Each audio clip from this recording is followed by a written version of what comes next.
आप सभी लोगों को नमस्कार और रक्षाबंधन की बहुत बहुत बधाई। जिसने राखी बंधवा ली उसको बधाई, और जिसने नहीं बंधवाई है उसको शुभकामना, जाके वो राखी बंधवा ले। तो आप थंबनेल में देख सकते हैं कि रक्षाबंधन की बधाई है हमारे चैनल की तरफ से। जितने भी हमारे सब्सक्राइबर हैं सभी लोगों को बहुत बहुत शुभकामना, बधाई। तो आज का हमारा जो पूरा जो सेशन है वो रक्षाबंधन के ऊपर ही फोकस होने वाला है कि रक्षाबंधन का हमारे भारतीय संस्कृति में क्या इतिहास मिलता है, कहाँ कहाँ ये इस तरह के साक्ष्य मिलते हैं। क्या रक्षाबंधन भाई और बहन का ही त्यौहार है या फिर इसे किसी और रूप में ही मनाया जाता है? क्या भारत में जितने भी राज्य हैं सारे राज्य में भाई बहन के त्यौहार के रूप में ही मनाते हैं या किसी और रूप में ही मनाते हैं? तो सारी चीज़ों की हम पड़ताल करेंगे, देखते हैं, सेशन को आगे बढ़ाते हैं। रक्षाबंधन, रक्षाबंधन दो शब्दों से मिलकर बना है। एक है सुरक्षा, यानी कि सुरक्षा, और एक है बंधन, यानी कि एक ऐसा बंधन, एक ऐसा धागा जो सुरक्षा प्रदान करता है। और ये सुरक्षा बेसिकली हमारी भारतीय संस्कृति में भाई से जोड़ा जाता है, भाई और बहन के रिश्ते के रूप में जोड़ा जाता है। क्योंकि आपको अक्सर ये पता होगा कि बहनों की रक्षा भाई करते हैं, लेकिन क्या ये सच्चाई अभी भी है? क्या ये ट्रेडिशन जो चल रहा है कि बहन की रक्षा भाई ही करते हैं, क्या इसमें सच्चाई है? अगर थोड़ी सी और आप गहराई में जाएंगे तो आज ही बहुत सारी ऐसी बहनें हैं जो भाइयों की रक्षा कर रही हैं। तो आप कैसे कह सकते हैं कि रक्षाबंधन भाई और बहन का त्यौहार है कि भाई अपनी बहन की रक्षा कर रहा है? ये सारी चीज़ों को हम देखेंगे। तो पहले हम प्राचीन भारत से उठाते हैं कि प्राचीन भारत में इसके क्या क्या साक्ष्य मिले हैं, मध्यकालीन भारत में क्या क्या साक्ष्य मिले हैं, और आधुनिक भारत जो वर्तमान हमारा अभी पीरियड चल रहा है इसमें क्या क्या साक्ष्य हैं और कहाँ से इसकी स्टार्टिंग होती है। तो आइए देखते हैं। हम बात करते हैं एंशिएंट टाइम की, प्राचीन भारत की।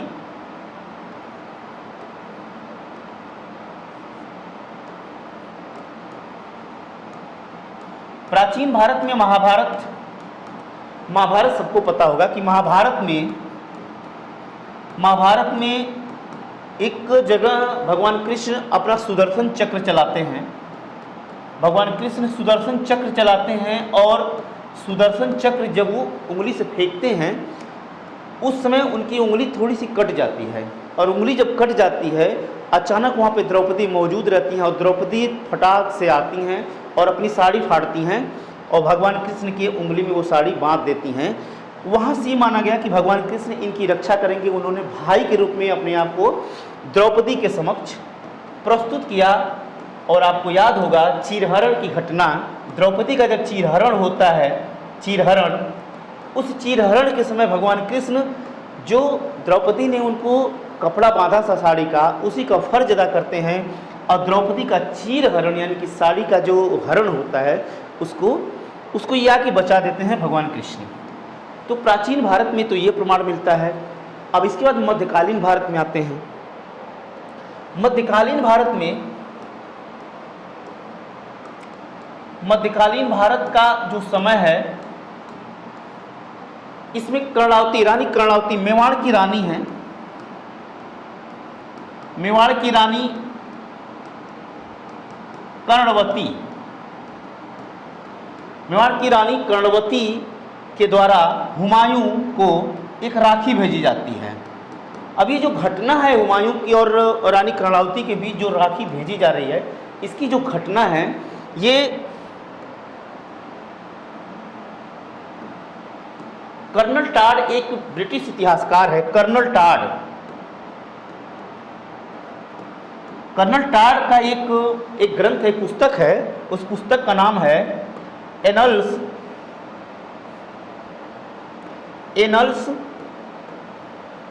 And antiquities, annuls and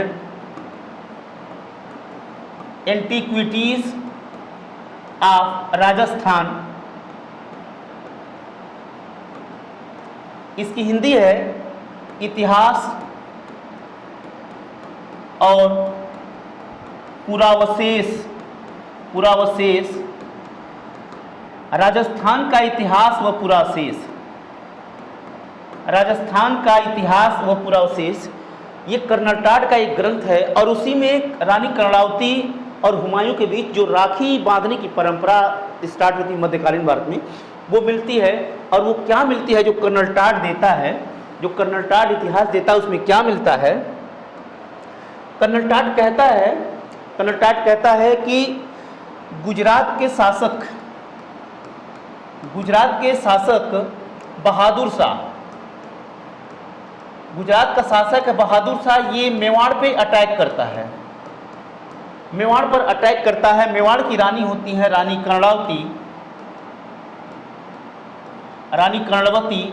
Karnavati को ये पता है कि अगर बहादुर शाह अटैक कर देगा तो मेवाड़ पूरी तरह से बर्बाद हो जाएगा। इसी समय रानी कर्णवती क्या करती हैं, हुमायूं के पास एक पत्र भेजती हैं, सहायता पत्र भेजती हैं सहायता के लिए, और साथ में एक लिफाफा भेजती हैं, और लिफाफा में एक धागा होता है। हुमायूं उस समय पश्चिम बंगाल के अभियान पे रहता है, हुमायूं बंगाल के अभियान पे रहता है, और जैसे ही हुमायूं को रानी कर्णवती के द्वारा जो पत्र भेजा जाता है उसको स्वीकार करता है और वो मेवाड़ आता है। लेकिन तब तक बहादुर शाह ने मेवाड़ पे अटैक करके वहाँ पे पूरी तरह से मेवाड़ को बर्बाद कर दिया है। और मेवाड़ की रानी कर्णवती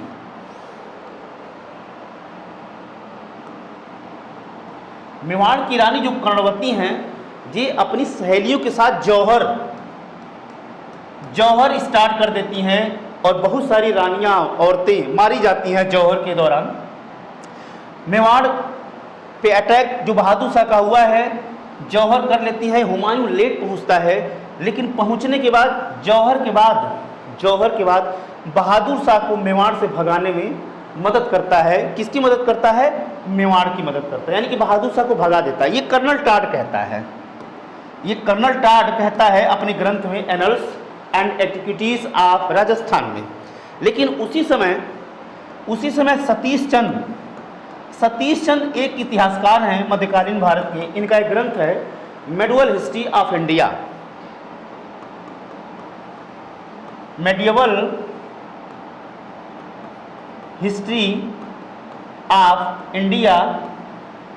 सतीश चंद का एक ग्रंथ है, और सतीश चंद उस ग्रंथ में कहते हैं कि तत्कालीन समय में कोई भी व्यक्ति कर्नल टाड के द्वारा जो ये कहानी कही जा रही है कि रानी कर्णावती और हुमायूं के बीच जो पत्राचार हुआ है, इसके बारे में सतीश चंद कहते हैं कि तत्कालीन किसी भी व्यक्ति ने, किसी भी इतिहासकार ने इस तरह की कोई रिपोर्ट नहीं दी है। ये सिर्फ और सिर्फ कर्नल टाड के द्वारा ही कहा जाता है। अब हम आते हैं कि प्राचीन भारत में हमने देख लिया कि रक्षाबंधन राखी का साक्ष्य मिला भगवान कृष्ण और द्रौपदी के बीच में। मध्यकालीन भारत में रानी कर्णावती और हुमायूं के बीच में दिखाई दिया। अब हम आधुनिक भारत में देखते हैं कि कहाँ इसके साक्ष्य मिले हैं। आधुनिक भारत यानी कि मॉडर्न पीरियड में हम देखते हैं, मॉडर्न पीरियड है 1905 1905 का पीरियड है। बंगाल का विभाजन कर्जन के द्वारा कर दिया गया है। बंगाल का विभाजन कर्जन के द्वारा 1905 में राष्ट्रीयता को दबाने के लिए बंगाल का विभाजन कर दिया जाता है। और इस बंगाल विभाजन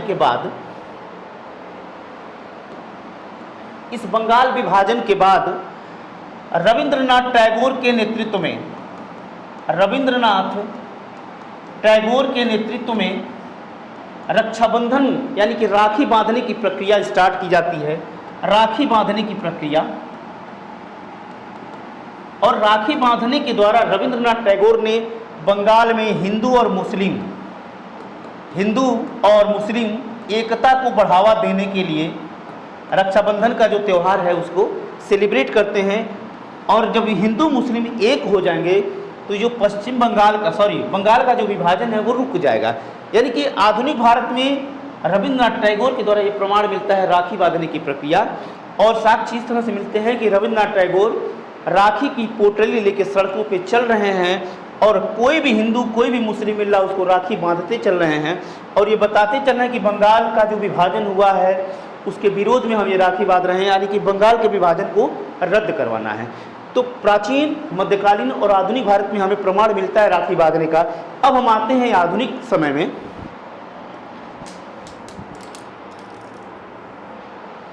आधुनिक समय में कि जो राखी बांधने की जो रक्षाबंधन की प्रक्रिया है,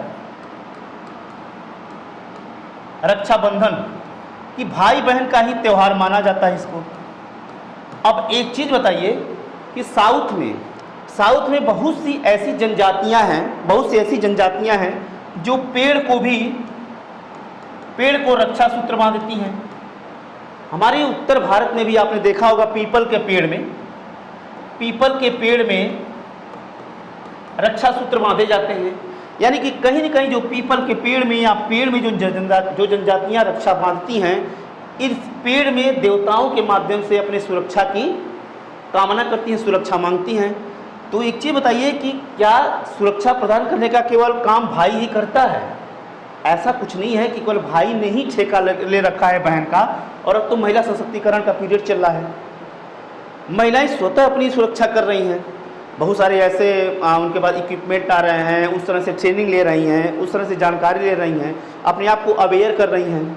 तो सुरक्षा के मामले में किस तरह से कहा जाए कि भाई ही केवल बहन की सुरक्षा कर रहा है? मेरा तो ये मानना